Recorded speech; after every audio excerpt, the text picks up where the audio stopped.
Welcome to NTD Evening News. Our top story tonight, President Trump taking executive action on what he's calling Liberation Day. Communist China at the top of the target list as Trump rolls out reciprocal tariffs on the countries he calls the worst offenders of fair trade. How the tariffs will impact foreign nations and industries here in the U.S. Iris Tao at the White House. New York City Mayor Eric Adams today saying he did nothing wrong as a federal judge permanently dismisses his corruption case. Our legal correspondent Arlene Richards has the details. Could cyber attacks from China foreshadow something more serious? Lawmakers probe the Chinese regime's recent espionage operations on U.S. officials and what they mean for national security. Jack Bradley has the key takeaways from that hearing. Israeli forces launch a major operation and seize land in the Gaza Strip. Meanwhile, hundreds of residents from the territory fly to Germany. Jason Perry reports. And NATO allies prepare for Ukraine talks and will discuss strategies to improve Europe's defense capabilities. This as Secretary General Rutte said NATO has pledged over $20 billion to Ukraine. Malcolm Hudson in London.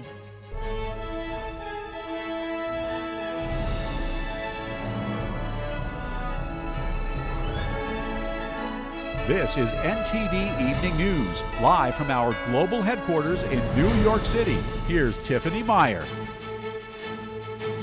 Good evening, and thank you for joining us tonight. President Trump announcing reciprocal tariffs that aim to target countries he calls the worst offenders of fair trade, like Communist China. How will different countries be impacted, and why is the president declaring a national emergency? Joining us now live is NTD's White House correspondent, Iris Tao.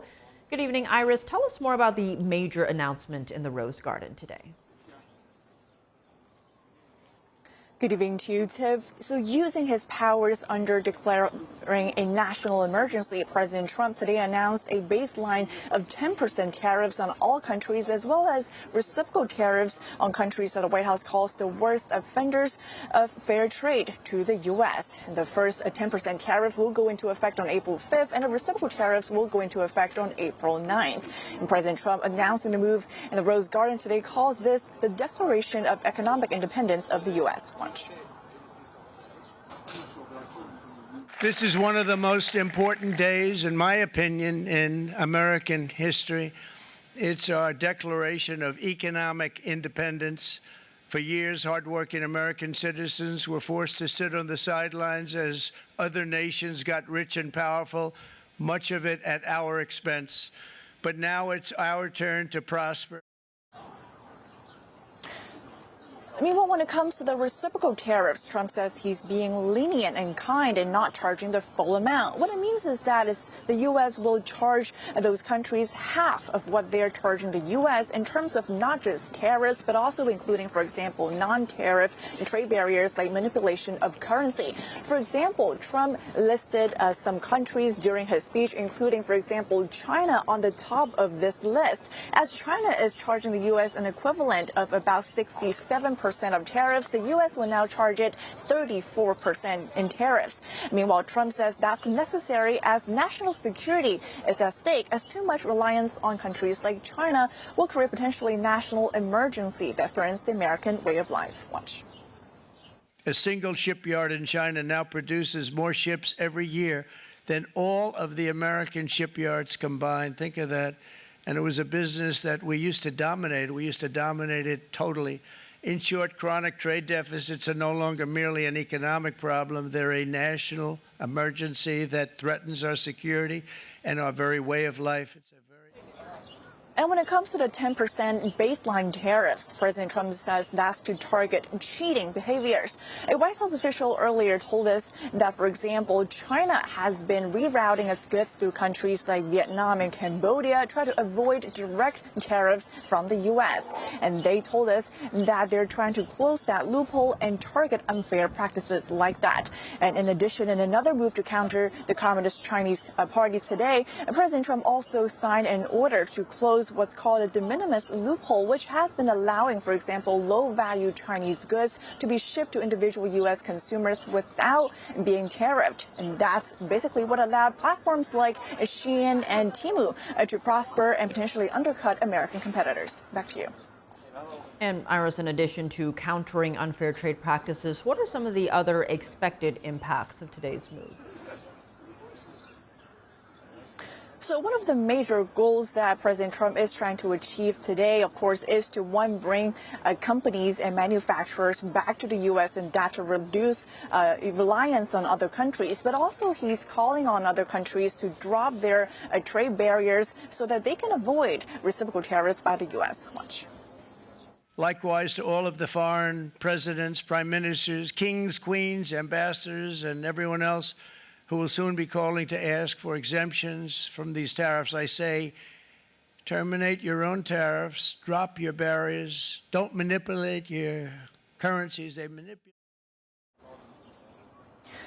Meanwhile, economists have been warning that the higher tariffs could lead to higher prices for consumers here in the U.S. But President Trump today pushed back against such presumptions, saying that, look, at his first term, he also imposed higher tariffs, but the result was positive. He says both economists as well as media outlets were proven wrong, and they should look at the past record in predicting what's going to happen next. Tiff.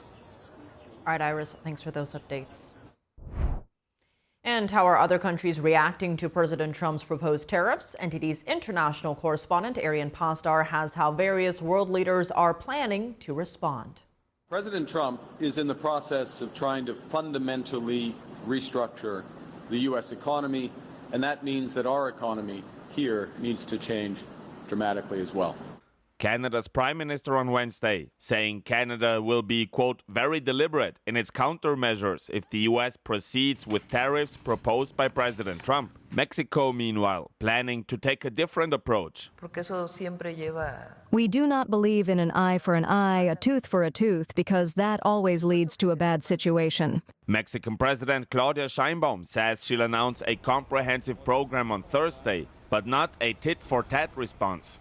It's not clear how the European Union plans to react, but a response is expected soon. On our response, all I can say is that there will be one. It will happen at the appropriate moment after the expected announcement.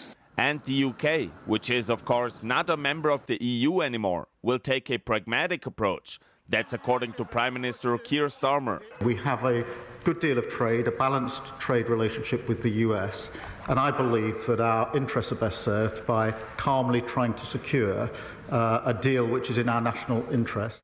Australia's Prime Minister says he'll continue to stand up for his country. More responses could come from Taiwan, South Korea, China, and others. Arian Pastar, NTD News.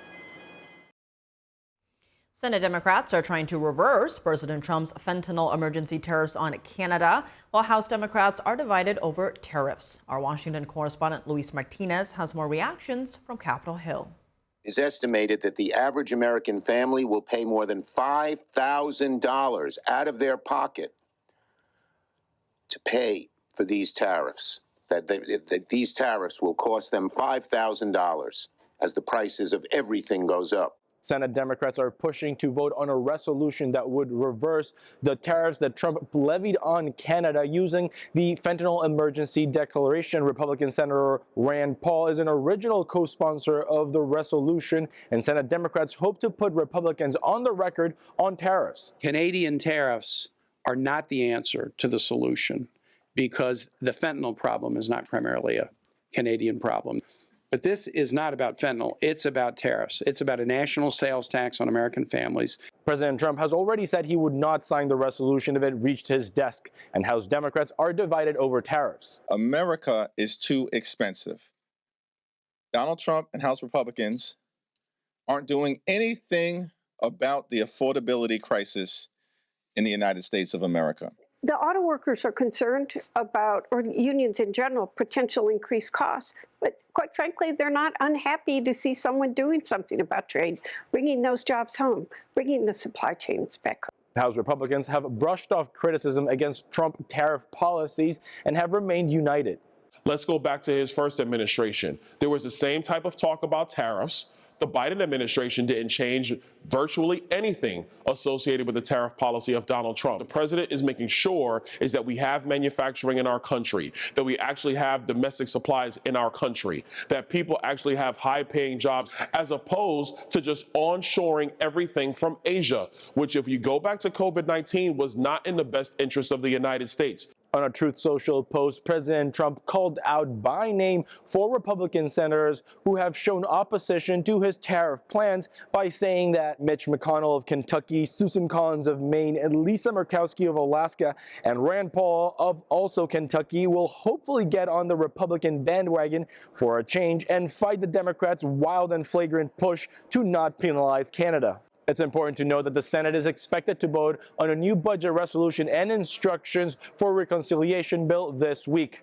Reporting from Washington, D.C., Luis Eduardo Martinez, NTD News. The Supreme Court today upheld the FDA's block on access to flavored vaping products. In a unanimous decision, the court agreed that flavors like pink lemonade and Rainbow Road were geared toward minors. The FDA reports that 19% of high school students and 4.7% of middle school students vaped in 2020, a far higher share than students who smoked. It's a partial win for the FDA as the court sent the case down to a lower court for further review. Also, the vaping companies are allowed to reapply to the FDA for approval of their products. The historic corruption case against New York City Mayor Eric Adams has been dismissed with prejudice, meaning the case cannot be brought back. NTD's legal correspondent Arlene Richards has more on why the court declined to dismiss it the way the Justice Department requested. District Court Judge Dale Ho on Wednesday issued a lengthy opinion permanently dismissing a 5-count indictment against Mayor Eric Adams. The indictment, which included bribery and fraud, was brought last September. Adams had pleaded not guilty. I know I am innocent. Judge Ho declined to dismiss the case without prejudice as requested by the Trump administration. He said in his order, DOJ does not seek to end this case once and for all. Rather, its request, if granted, would leave Mayor Adams under the specter of re-indictment at essentially any time, and for essentially any reason. The court declines in its limited discretion under Rule 48A to endorse that outcome. Mayor Adams responded to the dismissal. Today finally marks the end of this chapter. Let me be clear. As I've said all along, this case should have never been brought. And I did nothing wrong. A spokesperson for the DOJ told Politico the case is an example of political weaponization and a waste of resources. Judge Ho said that under the Justice Department's request, the mayor's freedom seemed to depend on him carrying out the Trump administration's immigration policies. The Justice Department had argued that continuing the proceedings would interfere with the mayor's ability to govern. They said it could threaten federal immigration policies. On Monday, Adams' attorney submitted a letter alerting the judge that his petition for candidacy for mayor was due on Thursday and asked the court to promptly reach a decision. Adams faces a large field of challengers, including former Governor Andrew Cuomo, who holds a wide lead, and several Democrats. The incumbent mayor's challengers have been saying New Yorkers can no longer trust him to prioritize their interests, arguing that he's too indebted to Trump. Adams has said he will always put this city first. Judge Ho's decision does not address the merits of the charges. He said his decision is not about whether Mayor Adams is innocent or guilty. Arlene Richards, NTD News. Lawmakers are expressing concern that the Chinese regime's cyber attacks against U.S. telecommunications companies like AT&T and Verizon could lead to even more serious security breaches. On Capitol Hill today, a House committee examined the potential consequences if the U.S. doesn't stand up to China's cyber aggression. NTD's Washington correspondent Jack Bradley has the details. The Chinese Communist Party and their military intelligence apparatus are already in a footing that we would describe as a wartime footing. They use that language deliberately to deceive us and to make us think, oh, everything's okay, we can just sort of be friends. They do this while hacking us blatantly, while then denying when they get confronted. Recent cyber attacks from China targeting the U.S. are becoming an increasing threat. The House Oversight's Military and Foreign Affairs Subcommittee probed the impact of the recent Salt Typhoon attacks. Now, this was a Chinese Communist Party operation to spy on calls and text messages of users of AT&T and Verizon. Now, this operation is believed to have targeted President Trump and Vice President J.D. Vance while they were on the campaign trail and other U.S. government officials. They were able to intercept real-time calls and messaging data from over 1 million users. Critically, these attacks focused on gathering intelligence from high-value government and political figures. I would say Salt Typhoon is one of the worst breaches our country has ever faced in our telecom infrastructure, and we're still uncovering the full breadth and scope of its attacks. One panelist says that these attacks occurred because the U.S. requires these companies to have a backdoor into their systems so that law enforcement can access their phone data, but this has allowed U.S. adversaries to access people's calls and texts. Adding mandated backdoors into the equation essentially, preloads the bugs. We don't even have to find them. We know they're there already. And these espionage hacks may only be the beginning. It's as if we were driving on a road hitting a bunch of potholes, and then you ask us to come and talk about the potholes. We don't want to ignore the potholes, but it's scarier when there's gigantic sinkholes ahead of us. And I think we'll look back on Salt Typhoon as perhaps child's play. Meanwhile, many House Democrats brought up security concerns about the recently leaked Signal chat from members of the Trump administration discussing an attack against terrorists in Yemen. It is pointless for us to sit in this committee and try to grapple with the real issue of Salt Typhoon and other threats to our communication systems if the people at the top don't take it seriously. The panel suggests rebuilding cyber infrastructure to make it more secure and changing policies to prevent backdoor access to telecommunications. Reporting by Jack Bradley, NTD News. Israeli forces have begun seizing land in the Gaza Strip as they increase military operations in the territory, and hundreds of residents from the Gaza Strip recently flew to Germany. NTD's Jason Perry has the update. Israeli forces have started a major military operation in the Gaza Strip, including troops on the ground and launching airstrikes from above. On Wednesday, Israeli forces said they have completely surrounded the Tel al-Sultan area and Rafah in the southern Gaza Strip. And on the same day, Israel's defense minister said they would begin seizing large areas of the territory and that they would be added to the security zones of the state of Israel.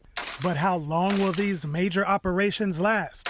Israel's chief of the general staff said, quote, "The only thing that can halt our advance is the release of our hostages." Israeli Prime Minister Benjamin Netanyahu gave details about seizing land in Gaza and said that Israel is going to seize territory in southern Gaza that would cut off Rafah from Khan Yunis. Because we are now dividing the strip and increasing the pressure step by step so that they will give us our hostages. And as long as they do not give them to us, the pressure will increase until they do. Meanwhile, the father of a deceased hostage shared his thoughts on Israel's latest military operations. We do not see how this operation will bring us the last hostage out. We're looking for a deal that brings all the hostages out and not a partial deal. We demand from the government of Israel to negotiate a deal for the last hostage. Hopefully that will happen soon. We've been waiting 1.5 years for that to happen. And a resident in the southern Gaza Strip shared his thoughts on Israel's expansion of military operations. What more can he do to us? The only thing left is to drop a nuclear bomb on the Gaza Strip and to relieve residents. There is no food or drinks. There is shooting and death. He also expressed his wish not to be forced to leave the Gaza Strip, where he can at least be with his family and relatives. But others have already left the territory, including hundreds of residents from the Gaza Strip who recently flew to Germany. According to Israel's Minister of Interior, they all left voluntarily. I arrived here today at Ramon Airport in Eilat to examine and verify the voluntary departure of Gaza residents. Another flight today, and more than 10 flights departed in the previous period, today to Germany. A voluntary departure to ensure the development of the region. And in another development, the Pentagon said Tuesday that the U.S. had sent more warplanes to the Middle East. This comes as the U.S. has been launching airstrikes against the Houthis in Yemen, and while tensions continue to mount with Iran over a possible nuclear deal. Jason Perry, NTD News. NATO Secretary General says NATO allies have pledged more than $20 billion in aid to Ukraine. This comes ahead of a meeting covering the war with Russia, as well as key strategies to improve Europe's defense capabilities. NTD's international correspondent Malcolm Hudson has more for us. Foreign ministers from nations in the NATO alliance are due to meet in Brussels on Thursday and Friday. Secretary General Mark Rutte said Ukraine is at the top of the agenda. NATO allies continue our support to Ukraine. In the first 3 months of this year, allies have already pledged more than 20 billion euros in security assistance for 2025. He said they will continue to coordinate security assistance and training for Ukraine. The war in Ukraine has been ongoing for over 3 years. He commended President Trump's moves to break the deadlock on peace deal negotiations. And I fully support the efforts undertaken by the US to bring this terrible war to a just and lasting end. And added that he supports France, Britain and other nations in their plans to offer Ukraine security guarantees in a post-war future. That said, he warned the threat from Russia remains. And Russia continues to work closely with China, Iran and North Korea in ways that not only harm Ukraine, but pose risks across the alliance and around the world. He said these and other actors are working to destabilize Western societies through sabotage, cyber attacks and assassination attempts. The goal of the meeting, Rutte said, is to ensure ministers share a vision for a stronger, fairer and more lethal NATO. In the wake of Trump's call for NATO nations to increase defense spending, Rutte said many allies have been stepping up spending in ways not seen in decades. Asked about the threat of war with China, Rutte said it's understandable that the United States wants to focus more on the Indo-Pacific. And it is only logical for the Europeans to step up even more. Key parts of this, he said, will be developing Europe's internal markets, such as homegrown defense industrial production. Malcolm Hudson, NTD News, London. Coming up, a liberal justice wins a key Wisconsin election as billionaires invest heavily, and a voter referendum result that could keep one conservative priority safe. Daniel Monahan reports. And Republicans win 2 special House elections in Florida. Kevin Hogan breaks down the candidates' performance and how turnout may have played a role after the break.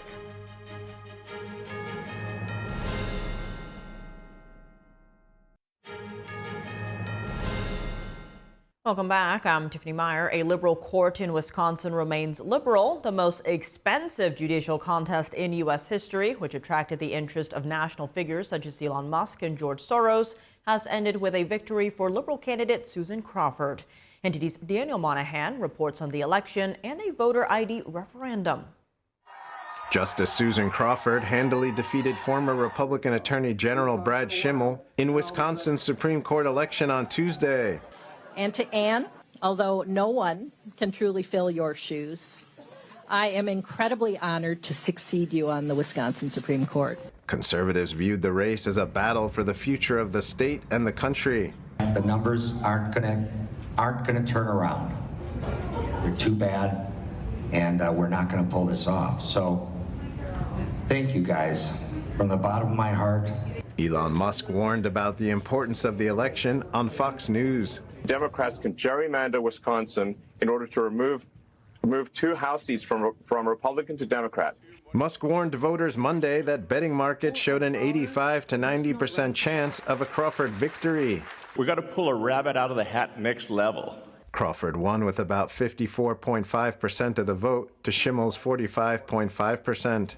As a little girl growing up in Chippewa Falls, I never could have imagined that I'd be taking on the richest man in the world. Both candidates received contributions from tens of thousands of donors across all 50 states. Contributions above $20,000 may not be given directly to a political candidate, but donors can contribute larger amounts through state political parties or political action committees. Musk contributed $3 million to Wisconsin's Republican Party. Billionaires George Soros and J.B. Pritzker contributed $2 million and $1.5 million, respectively, to the state's Democratic Party. Musk also handed out two $1 million checks to signers of a petition against judicial activism. America PAC, which is associated with Musk, heavily supported Schimmel too. The most recent campaign financial filings show the avalanche of funds enabled spending of $21 million by Crawford's campaign and about $10 million by Schimmel's campaign. More than $81 million was spent by other groups in support of the candidates, according to the Brennan Center for Justice. Though Trump won Wisconsin by 1.7 million votes in the fall election, his support did not translate into momentum for Schimmel. Schimmel trailed in the last poll before the election by 7 percentage points. The court now has what is generally acknowledged to be a 4-3 liberal-leaning majority, which will be maintained as Crawford replaces Justice Ann Walsh Bradley, who retires at the end of July. The court is likely to issue critical rulings on voting rights and election rules ahead of the 2026 midterms and the 2028 presidential race, when the state is expected to remain a central battleground. In other Wisconsin election news, voters have approved a constitutional amendment requiring voter ID, reinforcing a 2011 state law. The measure passed in Tuesday's referendum will make it harder to overturn the rule. Supporters say it protects election integrity, while opponents argue it makes it harder for people to vote. President Trump reacted to the news on Truth Social, calling it a big win for Republicans. Trump said it should allow the GOP to win Wisconsin for many years to come. Daniel Monahan, NTD News. Two special elections for the House of Representatives were held in Florida yesterday. Republicans held onto both seats. NTD's data reporter Kevin Hogan brings us the details.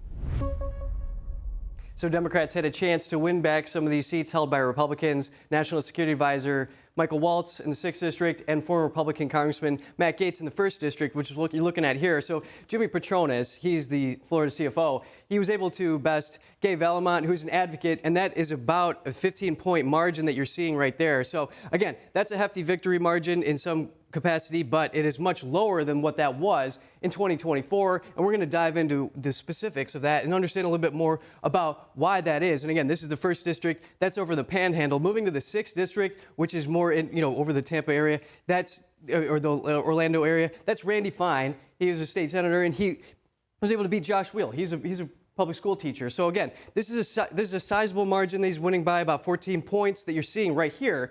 But again, that's much less than it was in 2024. So we're going to take a side-by-side comparison of the general election that we just had last year and then now with 2024's special election, which you're going to see here in the 1st District. So again, in 2024, you're looking at, in the 1st District, of over a 30-point margin for Republicans. So a pretty deep red area, of course, as you can see. But as you move over to the special election, you see that shrinking down to about 15 points or just a little bit less than that. So at that rate, you're looking at about a 17-point shift for Democrats. So that's plus 17 points that they're able to improve their margins in this special election. We're going to dive into a little bit more about why that may be the case in just a second. But again, we're going to go back to the 6th District where that other special election was held. Again, in 2024, you see these big margins, about 33 points. And then now in the special election, that's cut down to about 14 points. So that's a 19-point shift towards the Democrats in this election. So again, that's a very significant amount because it could be due to voter turnout. And here's why. Because again, conventional wisdom tells us, and that's according to governing.com, that special elections typically have much lower turnout than the general elections. So that does not necessarily mean that the sentiment of the electorate is reflected in those vote margins. And what you're looking at here is how those turnouts change for the special elections. According to Pew Research Center, they got their data from ourcampaigns.com and America Votes. So as you can see, this orange part, yellow part, that's the only part, those about 5 elections that they sampled. Again, this is going back from the 70s to 2017 when they took all their data. There's only a few that actually saw a higher turnout in a special election. And then all these other, you could see it's much lower, even going out to about 40 elections that they saw with 50 to 75% lower turnout. So where was these 2 special elections in Florida? Well, those were basically right here. They're in this range. They were about 40% less turnout. And now you might imagine, well, why is that? Well, think about it. According to the New York Times, Trump voters are very irregular. if their guy President Trump is not on the ballot, they might not show up. So now all you're left with are those really regular, diehard voters that always vote, very consistent. And who are they? Typically, they're college-educated voters, which Democrats have an advantage among that group. So that may be why you're seeing these Democrat margins shifting up in this special election, whereas that might not necessarily signal that there's a big shift in the electorate. And earlier this evening, Congressman Jimmy Patronis and Randy Fine were both sworn in on the House floor. Coming up, what impacts can we expect to see from President Trump's reciprocal tariffs? Will they help or hurt the U.S. economy and the economies of neighboring Canada and Latin America? Two guests join us to discuss. And members of Congress question former FBI agents to see how they can help restore the public's trust in the FBI. Jason Blair reports that and more when we return.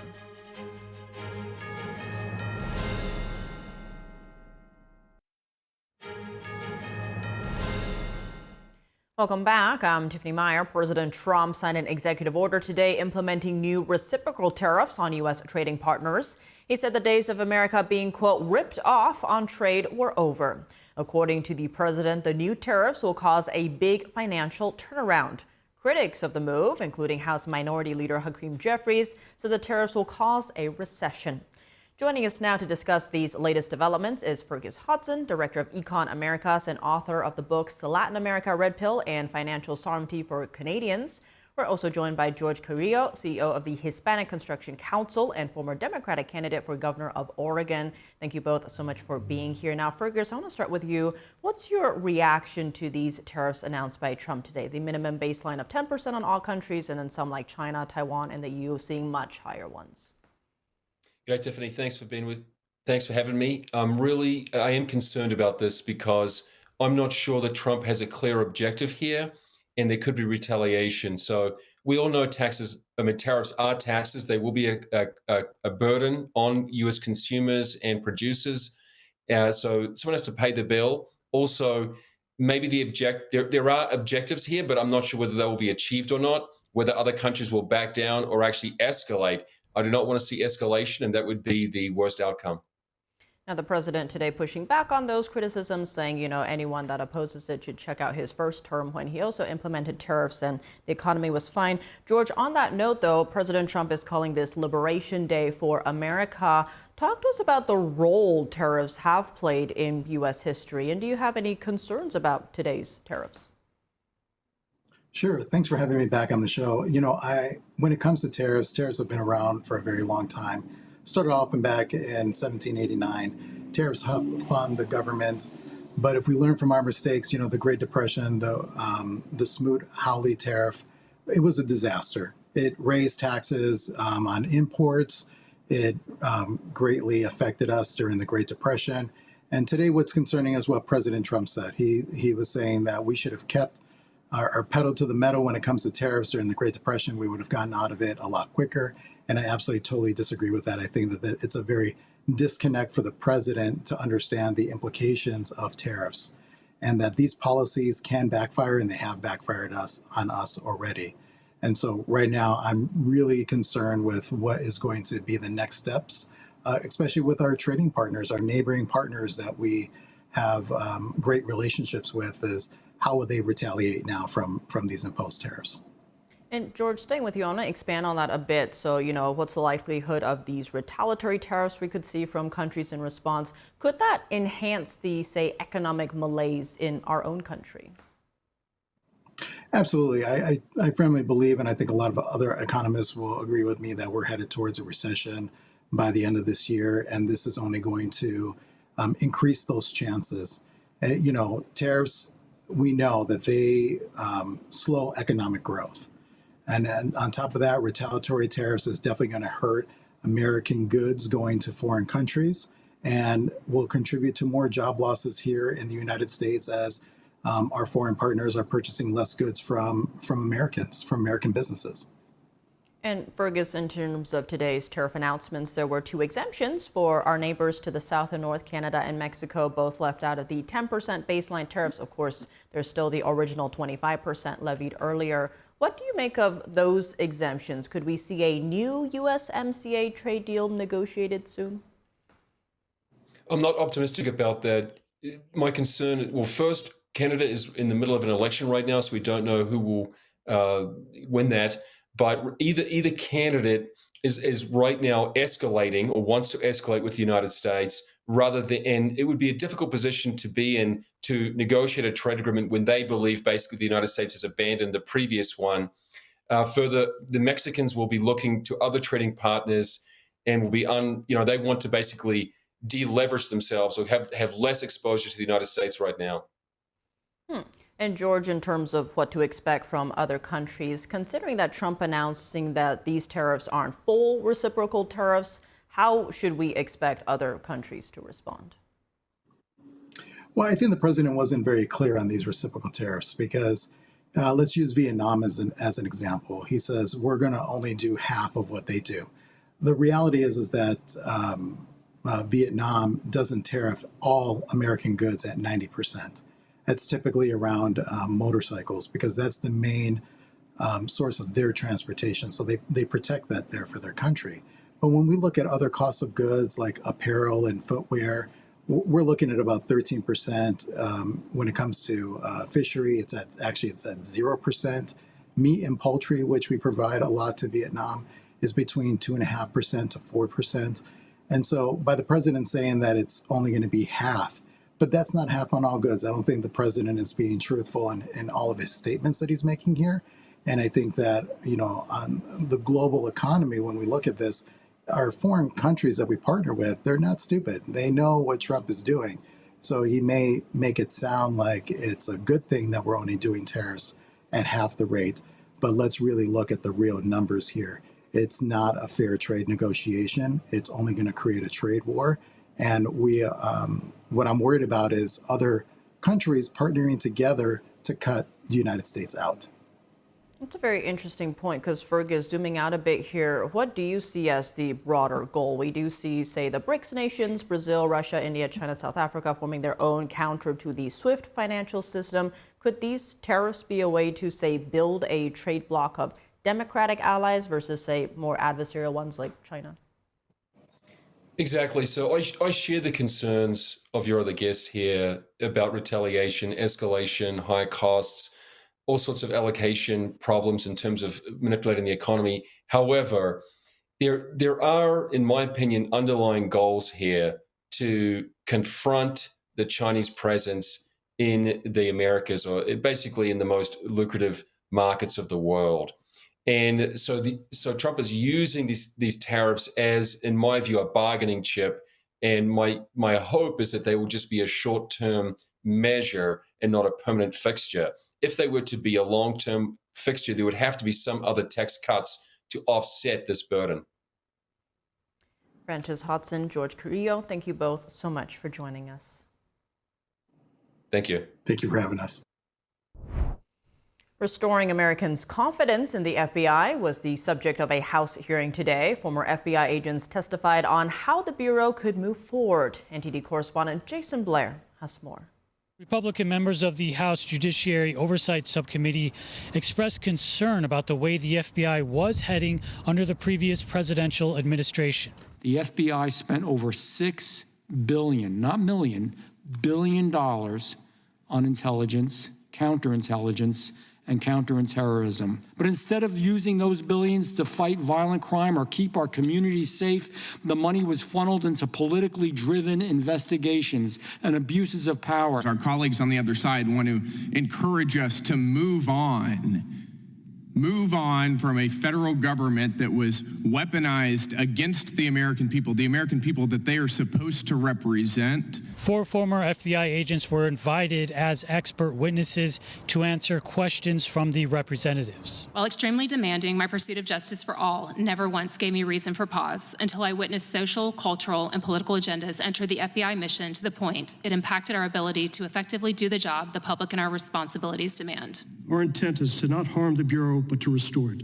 The stories and data we've brought forward represent deeply ingrained issues, repeatedly experienced by dedicated professionals.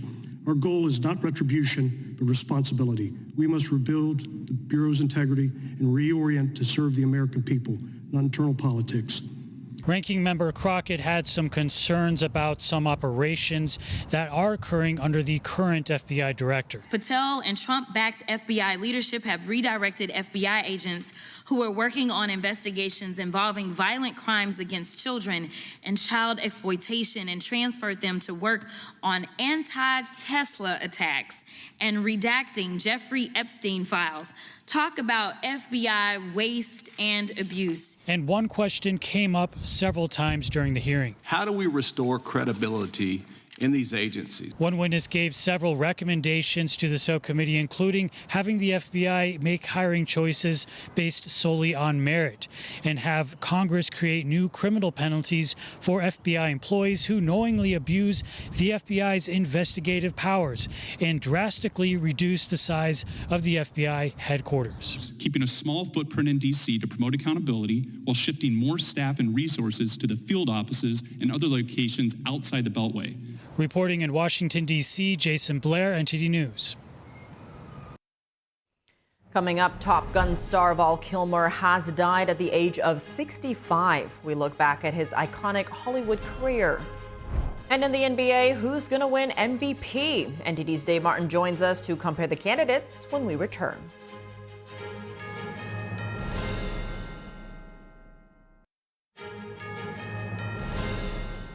Welcome back. I'm Tiffany Myers. Some sad news out of Hollywood. Top Gun and Batman Forever star Val Kilmer has died at the age of 65. In a statement to the New York Times, Kilmer's daughter said the actor died yesterday. She said the cause of his death was pneumonia. Kilmer was diagnosed with throat cancer in 2014. His cancer had left him struggling to speak. He had chemotherapy treatment and tracheotomies, making it difficult to breathe and permanently impacted his voice. Kilmer began his acting career on the stage and transitioned to film, starring in comedies and spoofs. But his breakout role was Iceman in the 1986 Top Gun film. Some of his other big roles included Batman in the 1995 Batman Forever and Jim Morrison in Oliver Stone's The Doors. His final film was 2023's Top Gun Maverick, where he reprised his role as Iceman. He is survived by their two children, Mercedes and Jack. And now for your sports news, we're joined by NTD's Dave Martin. Dave, a lot going on right now, but let's start in the NBA. As the long drawn-out sale of the Minnesota Timberwolves may be finalized after owner Glenn Taylor reportedly will not appeal an arbitrator's decision. What has held up this sale? Yeah, legal disputes between the buyer and the seller. Now, the buyer, former baseball star Alex Rodriguez, along with Mark Lowry, who's the former e-commerce chief for Walmart. Now, they agreed 4 years ago this month to buy the franchise for $1.5 billion from Glenn Taylor. Now, the payments wasn't all in one, it was in parts. But a year ago, Taylor called off the sale when he believed the buyers breached terms of their agreement. It eventually went to an arbitrator where Rodriguez's side prevailed in a split decision. But now reportedly, Taylor will not appeal the decision, and so the sale goes to the NBA for final approval.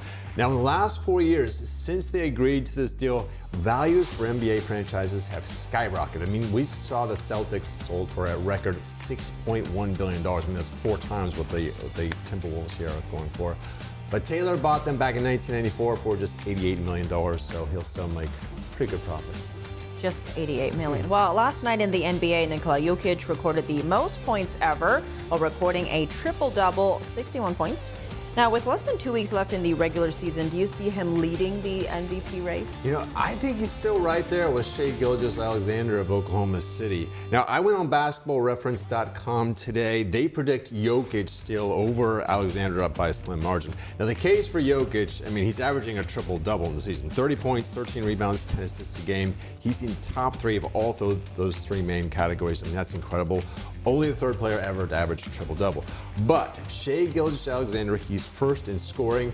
I mean, his rebounds and assists, I think it's 6.5 and 5 there, is still good and not as much as Jokic.